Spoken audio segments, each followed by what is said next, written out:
my name is Justin the Clue, and I'm here today with Will Sloan. And you're listening to the Important Cinema Club. And today, we're talking about Spike Lee.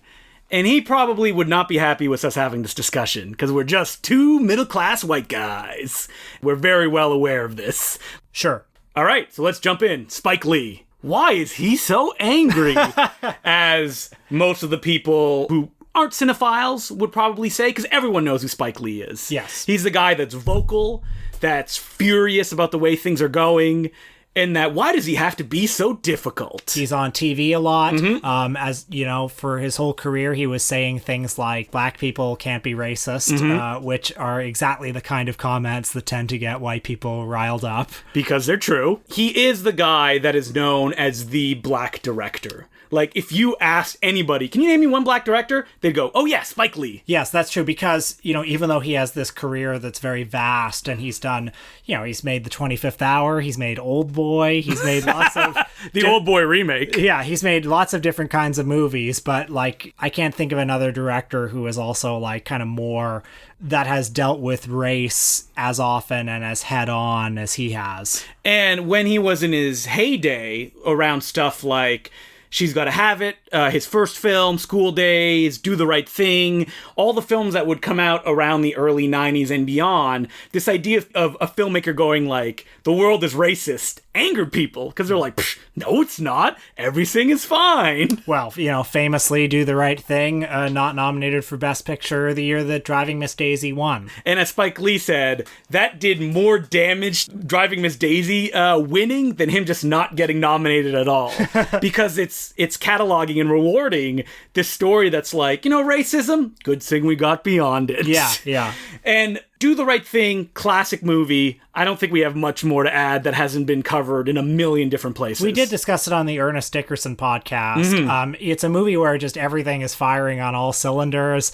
It's like a perfect slow build. The way that it evokes this neighborhood as this living place, the way it evokes just a hot day, its many stylistic experiments, and the way they all cohere in a way that I think most Spike Lee movies don't absolutely cohere. But I think that Do the Right Thing is still the perfect example of what a Spike Lee movie is, which is something not very concerned with plot.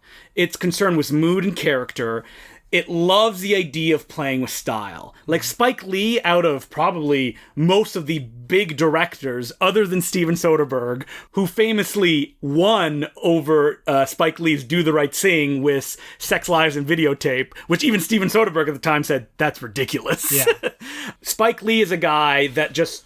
he pushes style as far as it can go. And a lot of the times, it's like, what are you doing? Like, it just doesn't work. I know what you're thinking. You're thinking of In Crooklyn. That's exactly what I'm thinking of. In that one reel where the kids get sent to, I think, a foster home, and there's 20 minutes where it's an anamorphic. Yeah, it's an anamorphic squish. Usually when you shoot on anamorphic, it squishes the image, and when you process it, you kind of stretch it out to get that widescreen image. But if you don't do that, you get a really ugly looking thing that Spike Lee decided to keep in the movie, because by his own words, he wanted it to feel very constrained and claustrophobic. But instead, what it feels like is wrong. And in the wrong way. It feels like somebody fucked up the projector. Yeah, it makes you aware that you're watching a movie and you feel that something is incorrect about it. That style that takes you out of the movie in a way that I don't think Spike Lee intended. But at the same time, he's always playing with camera moves, color, the way that he's filming, stock and stuff like that. He's always breaking the fourth wall. And he's somebody who has kind of developed his own film language. You know, he can make a movie like Malcolm X that's influenced by the work of David Lean and is very slick and polished and Hollywood looking. He can make commercials, which is how he makes a good portion of his living. Yeah, I think. Music videos as well. He's a director that can push things really far, but he's also one that he doesn't mind like selling his talents to make a little bit of money. But it seems that in his most personal movies, he's interested in creating his own style, not only through, you know, the obvious things like that shot that's in all of his movies of somebody standing on like a conveyor belt as the world moves behind them while they're not moving. You know, that signature Spike Lee shot. Yeah. Also his use of music, the way that oftentimes... It overpowers the frame. Yeah. Like if you watch something like even She Hate Me, or even Black Klansman that just came out because they both share the same composer. There's this orchestral, lush music that will just smother the frame, almost as if creating a contrast between what you're seeing and what the music is telling you to feel. And revisiting Spike Lee's movies this week, I realized that so much of them kind of fly in the face of what I would normally classify as a well-made movie. Mm-hmm. You know, they are wildly didactic, rambly, overlong, you know, all the kind of weird technical decisions, which are so, I don't know if Brechtian is the right word, but they sure, why not? They stick out like a sore thumb, and oftentimes you look at these technical decisions and say, well, this was a decision. Why did he do it? Mm-hmm. Whether you agree with it or not, I think that's what's always interesting about Spike, you know, because we're friends, I can call him Spike, I guess, Mr. Lee, is that he's a filmmaker that, like, he's very rarely sold out in his feature film projects. Like, even after Do the Right Thing, he made Mo Better Blues, which is an autobiographical portrait of his father's life. Mm-hmm. Instead of making something that is obvious and then he's like, oh, I'm trying to, like, raise myself up after Do the Right Thing to do something even better, he just digs down and makes something personal. Like, even, like, the David Lean-ness of Malcolm X, that is in the service of a biopic that should have never been made by a major studio. Right. Like, it's only someone with the power that Spike Lee has that he could make this, like, 3-hour plus epic that stars Denzel Washington about this figure that is often looked down upon by the kind of, like, white leaders, aka the leaders of the world. Yeah, and the idea to make it in that style was a very conscious provocation to say that, yes, Malcolm X is a figure in world history deserving of a David Lean-style treatment. And at the same time, he still can deliver, like, audience-pleasing stuff. Mm-hmm. But, you know, we talked a bit about Inside Man this week, and that's a movie that it's kind of weirdly miraculous because it has all of the Spike Lee stuff in it. It has all of his strange stylistic like the opening quirks. Credits over New York are accompanied to the music from a Bollywood movie that came out a few years before. And it has, you know, strange discursive moments where, you know, people talk about in rather heavy-handed ways social issues of the day, and yet it's, you know, an absolutely crowd-pleasing film. I'm not quite sure what the alchemy is on a movie like that. I don't know. Like, I watched it again today, and it didn't hit me as much as I think it hit people when it came out, even though that I was impressed by the kind of, like, decompression he brings to the heist film. Like, the heist ends with like 25 minutes of the movie to go. Yeah. And there's a kind of unrolling of it. And at the same time, he also uses time shifting in the film to create kind of dramatic little check marks as you go along. And that's very impressive. While at the same time, he's doing the kind of show-offy film school shit that, like, bros are like, oh yeah, that's awesome. Did you see how long that shot lasted? Yeah, and this is why Spike Lee is one of those directors like Oliver Stone, like his arch nemesis Quentin Tarantino, who star of Girl 6. That's right. Who young filmmakers often, or young film fans often gravitate towards and call one of their favorites. Mm-hmm. But maybe the alchemy is that in a movie like Inside Man, like it's such a conventional movie in so many ways. It's got kind of a standard story, and it's got some big star performances in it, and it's paced so well that, like, the crazy stuff around it, well, like, the crazy stuff comes in and it's like just a fun jolt. Yeah, exactly. You know? It's almost working at that level that someone with nothing to say, like Guy Ritchie, the way that, like, he got people's film style, like, hearts up with, like, oh, look at all this crazy stuff, while Spike Lee is doing that, but he's also doing it in service of these kind of ideas that he just wants to throw right in the audience's face. Yeah, and that's it too. Like, his crazy, maybe one could say gimmicky flourishes often have an idea behind them, even if the execution is not so great. So we both watched Get on the Bus this week, which is a movie that came out in 1996 and was about a group of African Americans who are traveling by bus to Washington, D.C. for the Million Man March. And this is a film that is rarely mentioned in Spike Lee's filmography. We're consciously going a little obscure on this episode because Spike Lee has this sprawling filmography, and, you know, everyone sort of agrees on what the high points of it are, but there are all these just strange detours. You know, he has such an oddly shaped career. jumping back and forth from studios to independent films to self-financed films. Yeah, he's just like chasing the things that he's passionate about. And also the things that he's able to make. You know, increasingly in his interviews in the last few years, you'll hear him always saying that it's a tough business. Mm-hmm. I mean, like the fact that he had to crowdfund The Sweet Blood of Jesus, a film that is no one's favorite, but he needed to make, which was a remake of Ganja and Hess, shows that he's a filmmaker who still like needs to make movies, right? Because when you've been such a like master as he has for so long, it would have been easy to go like, I'm just gonna make an old boy every year.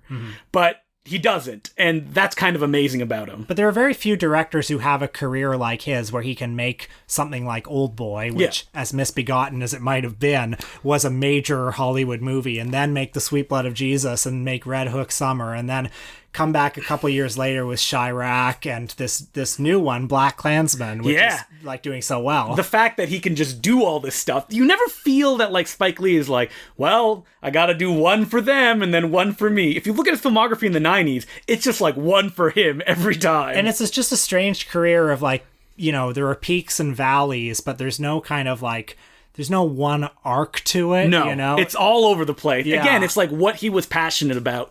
I actually read the diary that he kept when he made She's Gotta Have It.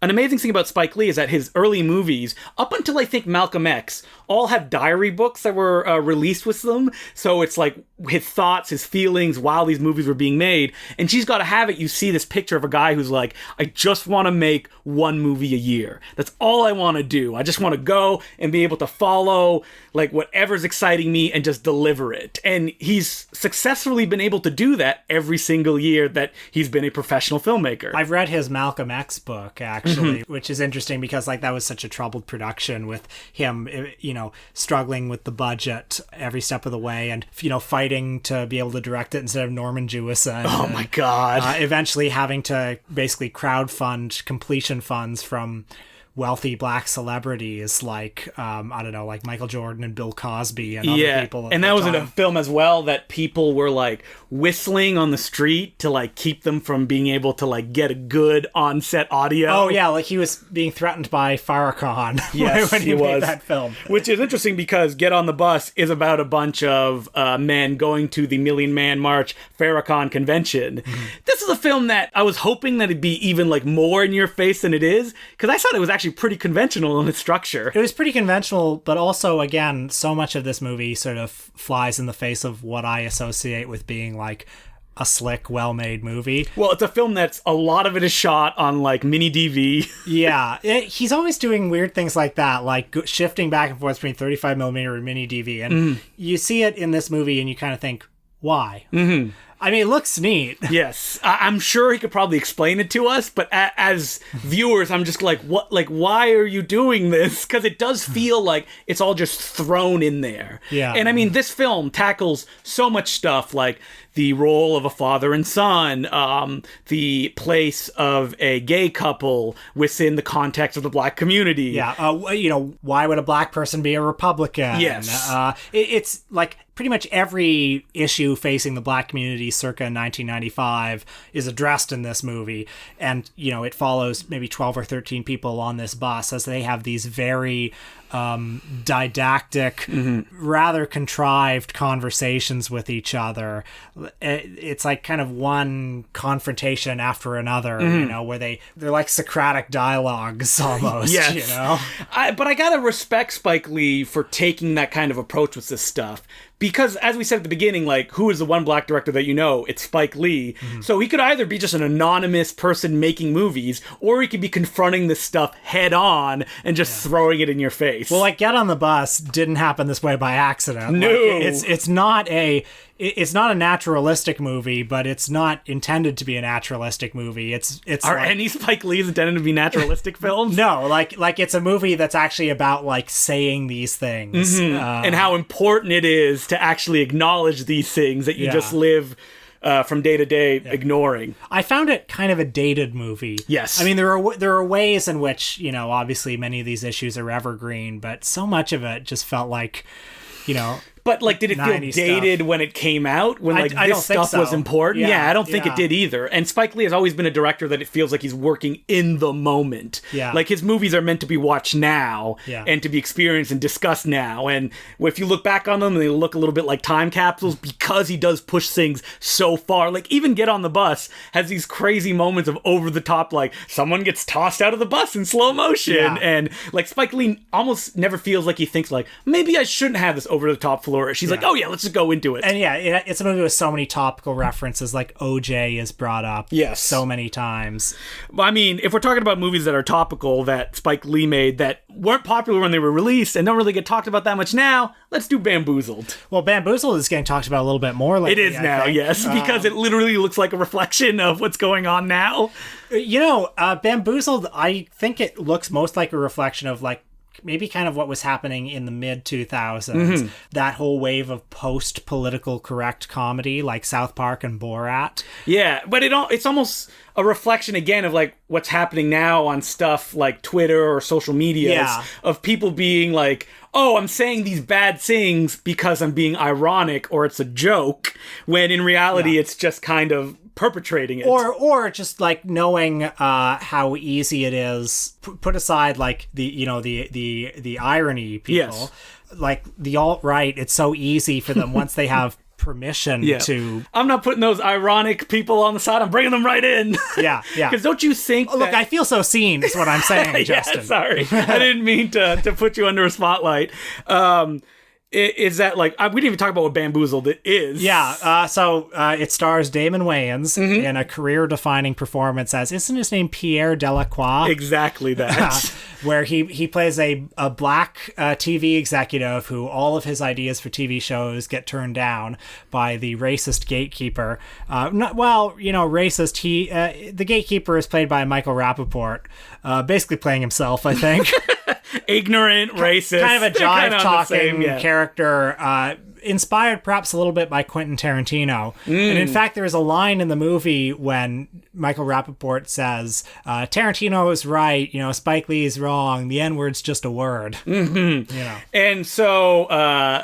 Pierre Delacroix, as he tries to correct people throughout the movie, who, we should point out, Damon Wayans has the craziest accent ever put to film in this movie, on purpose. He speaks in an absurd white accent, and because he's the main character in the film, like, you spend so much time listening to... Like, your ability to appreciate Bamboozled is directly proportional to your ability to deal with Damon Wayans doing this accent for the whole movie. I love it so much. Yeah, I love it too.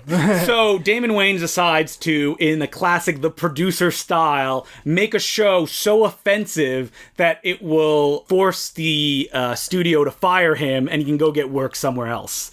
So he engineers this show which will recreate the minstrel shows, which, if you don't know what they are, I don't know why. It's blackface. Yeah, it's blackface. Singing and dancing variety show, really offensive. But the gimmick for this new millennium version of it is Damon Wayans is going to take black people and put them in blackface. Now, as they say in the movie, this is actually not something that's new. It's something that black entertainers had to do to be able to be accepted back in the day when minstrel shows would be taking place. There were some people when this movie came out who felt that the satire didn't work because blackface had just become too toxic that they couldn't quite imagine it.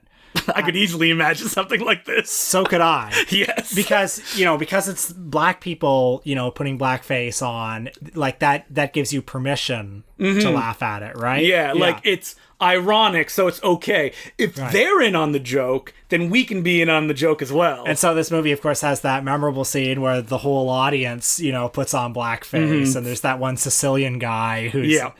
And this is a film that is shot on mini DV, the entire picture.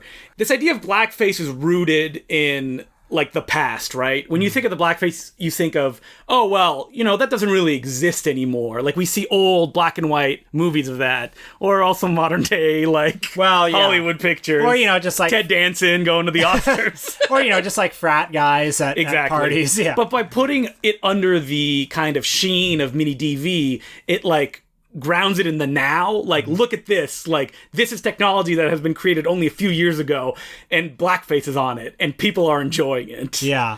This movie also comes out of a somewhat specific context of, like, Homeboys from Outer Space being on TV, Yeah. or just this perception that like you couldn't have a show on TV anymore that was like a positive depiction of black people. Like this movie, what it does in the best Spike Lee fashion, it just sounds like a joke like The Producers or, I don't know, Des to Smoochie or something like that. But Spike Lee in 2 hours and 15 minutes turns the tables on like the laughter of the movie until it's as grim as it possibly could be, without ever losing those absurd stylistic touches, even up until like the last frame. Well, stylistically, the movie is just like a full frontal assault. I don't think he's ever made a movie that's quite this over the top in every way. Like, it has, you know, weird off the wall Hell's a Poppin' style gags. Like there's a Tommy Hilfiger commercial parody. There's a whole scene that parodies Ving Rhames at the Golden Globes. Speaking of topical references, because when Ving Rhames won a Golden Globe one year around this time, he like, look it up on YouTube. It's worth watching. He gave his award to Jack Lemmon on stage, who was also nominated in the category. And of course, it was just a baffling moment, and Jack Lemmon, you know, was pretty baffled. This is particularly funny because Damon Wayans gives it to Matthew Modine, the star of Cutthroat Island. Yeah. And he confuses him with someone else. Yeah, he confuses him with Matt Dillon. Perfect stuff. But again, like this Damon Wayans character, at first you're supposed to be on his side and be like, oh yeah, he's sticking it to the man. But as it goes along, as he says himself, he's like, listen, I got a mortgage to pay. Like, I got to do these things. This idea of like, oh, I'm being ironic and I'm deconstructing it. Once it becomes successful, while he's horrified at it, he's like, you know, I'll still play their game and still keep putting this out. And it's okay because I'm aware of it. Right. And it also raises a question that often runs through Spike Lee's movies, including She Hate Me and Black Klansman, of like, to what extent can a black person thrive in a fundamentally white system? White racist system. White racist system. Like, can you turn it around from the inside? You know, can you be honest inside it? And like a lot of Spike Lee films, Bamboozled, like these big racist variety set pieces, it's not just the idea of them, it's he forces the audience to sit and watch it for like 20 minutes. He's just like, just soak it in. Like, I'm not just giving you the idea that they're doing this, I'm giving you all of it. Like, you're gonna see the entire like variety show, and then of course he ends it with like 10 minutes of just montage of old racist cartoons. Stuff that, you know, you can find on the budget video of cartoons. Stuff that kids are watching today and that nobody raises an eyebrow about. So we decided to also watch a film that nobody talks about when it comes to Spike Lee, She Hate Me. Or when it's talked about as maybe his worst movie. I mean, I think Miracle at St. Anna probably came and took that crown away, but I think The Sweet Blood of Jesus maybe gets a bit of a run for its money. Listen, we're not here to bury Spike Lee. So She Hate Me, starring Anthony Mackie, a long way from becoming the Falcon on Marvel Cinematic Universe, plays a young vice president of a pharmaceutical company that, right from the get-go in the movie, something is amiss because a good friend of his who works at the company commits suicide. And he quickly discovers that the company, which is run by the most evil white guy alive, Woody Harrelson, has been doing what big giant pharmaceutical companies do, which is fudge the numbers and just kind of try to sweep things under the rug. So he decides to blow a whistle on them. And this gets him fired, and obviously the logical extension to that story is he starts impregnating gay women. Yeah, so that he can get enough money to sustain his lifestyle. Yes. And how does he impregnate these gay women, you may ask? Well, the old-fashioned way. He has sex with them, one after another, 15 of them in a night, bringing them all to just powerful orgasms. And then and as he's doing that, it cuts to animation of Anthony Mackie's sperm with his little face on all of them. So I can only imagine that Spike Lee paid for this because he uses it 30 times in this movie. Like, does it just get funnier every time? Yeah. Or This is a movie, as you may have known from that description, that, like, what are these two stories doing together? Well, I guess Spike Lee is interested in the black male in capitalism, whether it's in a corporate setting, or whether it's, his body being, used as a commodity. As is literally said in the film, now you know how it feels to be a sexual object. Right. So the movie is perhaps woke on issues of class and race, less so on sexuality and gender. So Spike Lee's, this is sounding real mean to say this, his chasing Amy, if you will. He's, I think, always had maybe a bit of a gender problem in a lot of his movies. I don't think that's too controversial to say. I mean, he has apologized for the rape scene and She's Gotta Have It. He has, yes. He's a director that just goes all in, and sometimes the stories that he wants to tell, it's kind of like, I don't know if this is your story to tell, Spike. Like, he's very emotionally invested in this experience that these gay women have and what it means to be in a relationship or the difficulties they have going through and making a family. But he's also portraying them in very goofy ways to get laughs. And that, I'm all for Spike Lee doing, like, crazy tonal stuff. But when representation, I don't know, in this way barely exists in the mainstream frame, like, it's weird to see and kind of off-putting these things kind of knock their heads together. But the movie is poly-positive, so if you're into that, go for whatever. it. I mean, to say it's Spike Lee's worst movie is like, I don't know, like, well, I enjoyed watching it. It's certainly very watchable. It's the kind of movie where, like, maybe half of it rings very true. Yes. And then half of it is, like, obviously weirdly wrong-headed, but it's so wrong-headed that you look at it and you think, well, surely he knows this is wrong-headed. Surely there's some point being made here. In Roger Ebert's review, he gave it 3 stars, and he made a somewhat tortured case for the movie as being kind of about the absurd stereotypes it presents. Yeah.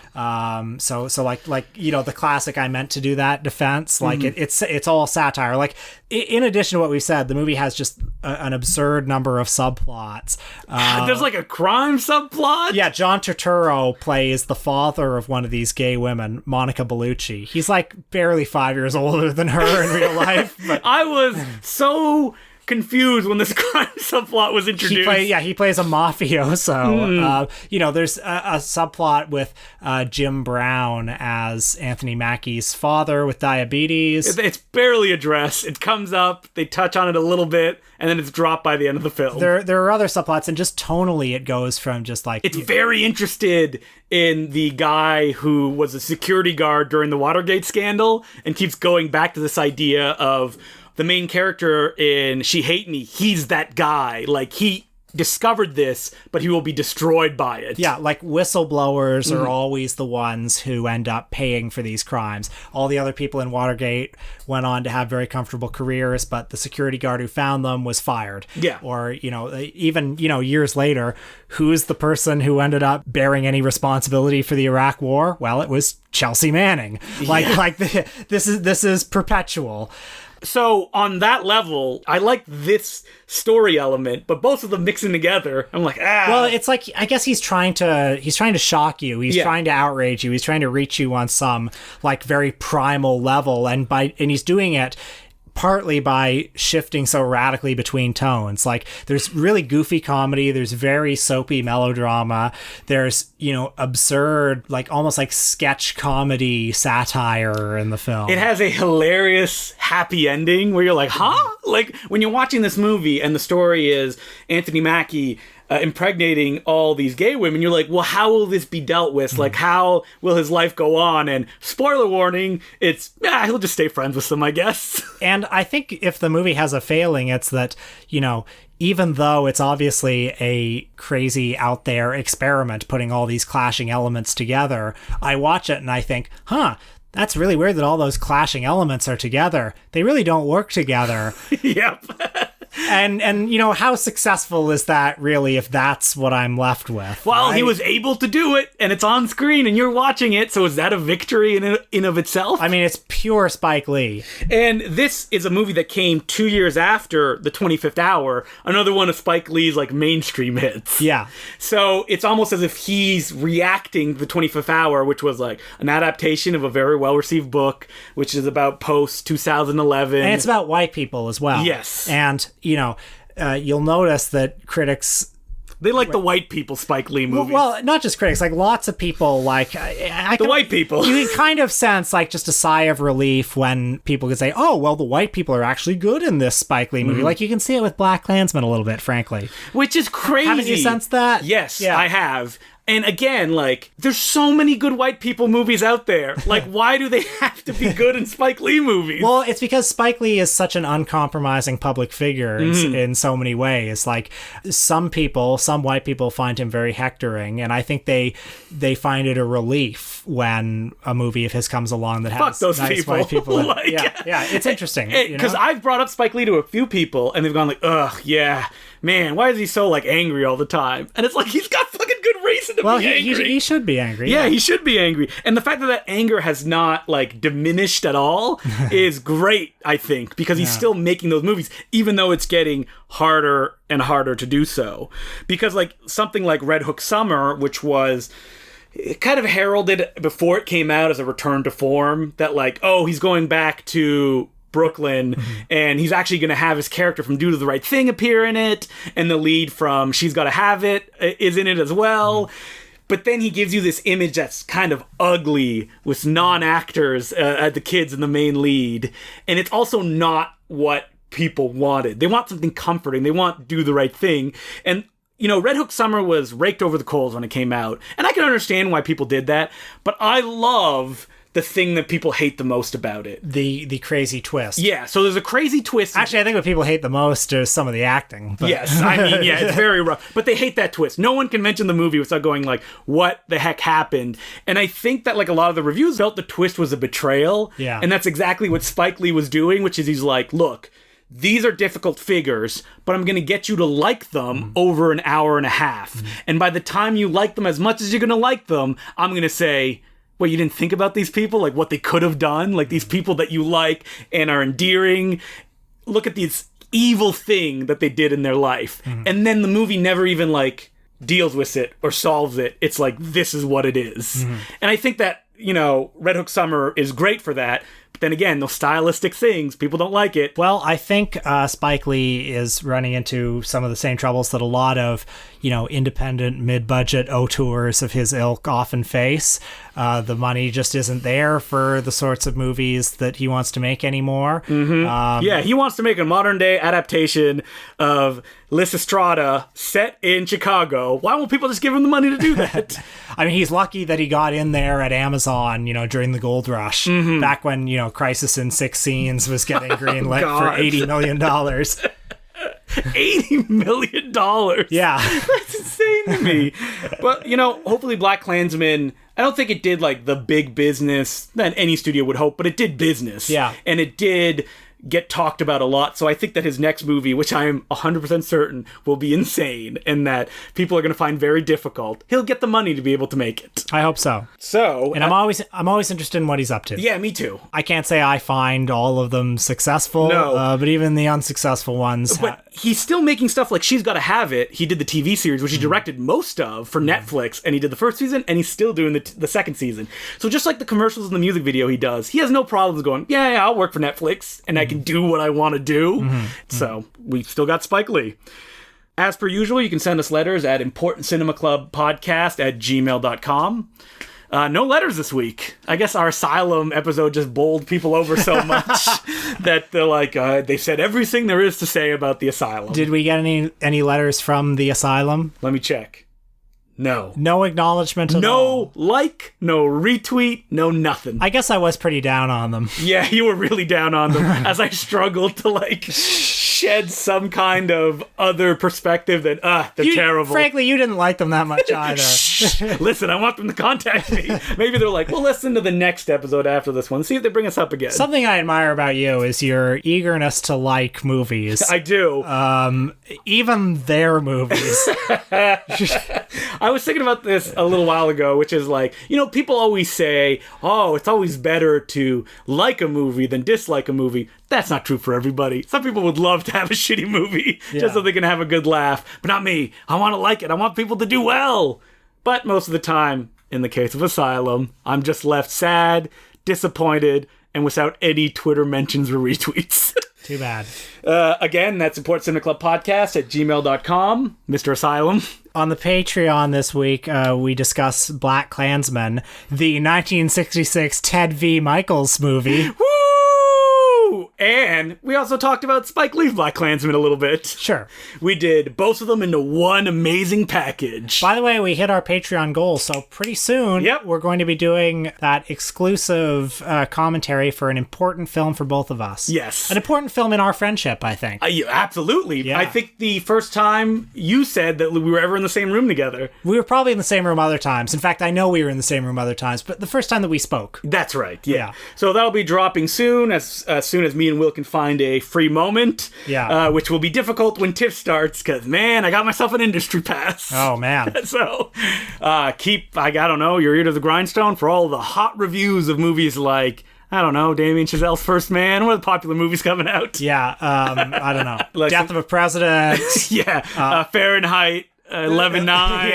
Yeah. And as per usual, you can become a Patreon subscriber by giving us $5 a month, and you get 4 episodes and our 75 plus episode back catalog. And I'd like to thank the Important Cinema Club listeners that came up to me during the screening of Impossible Horror to say, hey, I'm a listener. Then afterwards coming and seeing me and say, yes, I enjoyed that film. So what are we doing next week, Will? We'll be looking at the cinema of Abbas Kiarostami. Yes, the director of Close Up, Taste of Cherry, Porky's the Revenge. that are just, life-changing. RoboCop 2. Yeah, Abbas's RoboCop 2. So, thanks for joining us, and until next week, my name is Justin McClue. I'm Will Sloan. Thanks for listening. Justin, you just got back from the Big Apple, the city that never sleeps. Yep. If you can make it there, you can make it anywhere. What did you do? I went to New York City to the Film Society of Lincoln Center to show my feature film, Impossible Horror. And the Film Society of Lincoln Center is a very nice place that I had actually never visited before. And the programmers at the Scary Movies Festival were very nice, and the audience was very well behaved and respectful, unlike somewhere else I visited in New York. Ooh, was it the Film Forum? Was it the Metrograph? Or was it the MoMA? Now, the MoMA, the Museum of Modern Art. Everybody knows what that is. Did people know that they actually have a film screening series that they do? They show retrospectives, or in this case, I was very excited because Martin Scorsese was showing his favorite Republic pictures. We've talked about them before in our Poverty Row episode. They were mostly a Western studio, and people like William Whitney worked for them, just cranking out Westerns. And good old Marty picked a bunch of them that have kind of fallen by the wayside. They restored them, and they were showing them in the theater. And it was free if you just bought an attendance to the Museum of Modern Art itself, which I had never visited ever in my life. But I'm bringing this up not just because I want to show off that, man, I saw a new movie. It was because it was the worst audience that I've ever been in. Oh, no. Now, we've probably talked about bad movie audiences before, right? It happens. That's the stuff that podcasts are made of. Yeah, it's kind of like the airplane, right? Yeah. I can't believe I got in the airplane. I have never been in a theater where more people have talked, pulled out their phones, or just been belligerent. Why is that? So the MoMA, the theater, like I said, you buy a ticket, you can go see a movie. So it was a mixture of, at this 4 o'clock seemingly sold out screening, of tourists who wandered in being like, oh, what's playing? And realizing they have to watch a black and white noir melodrama. The person in front of me sunk into her seat till couldn't see her head anymore. And the elderly. Now, when most people think about, people creating trouble in a movie theater, they think about the young millennials taking out their phones, chit-chatting like it's their living room.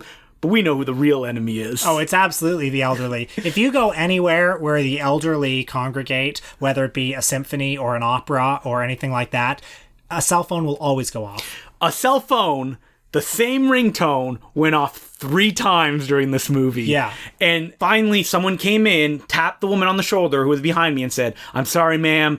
We've warned you. Like, you have to leave." And she was so angry. Oh, I bet. She was like swearing. And I'm walking here. Yeah, I'm walking here. I'm in New York.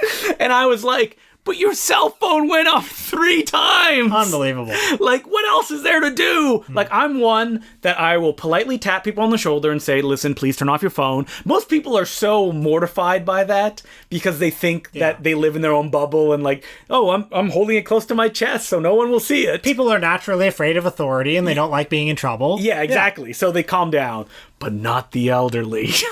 Like, they are so hell-bent on, I'm in my spot, I earn this, and I can do whatever I want. Now, I understand that maybe they need to explain the plot to each other as it goes along. Yeah. But please, not at the top of your voice. Like, the movie's playing in front of us. At one point, someone was whispering so loud that, like, everyone in the cinema could hear it, and a guy went, "Please stop it!" And then another guy yelled at the guy who yelled, "Shut up!"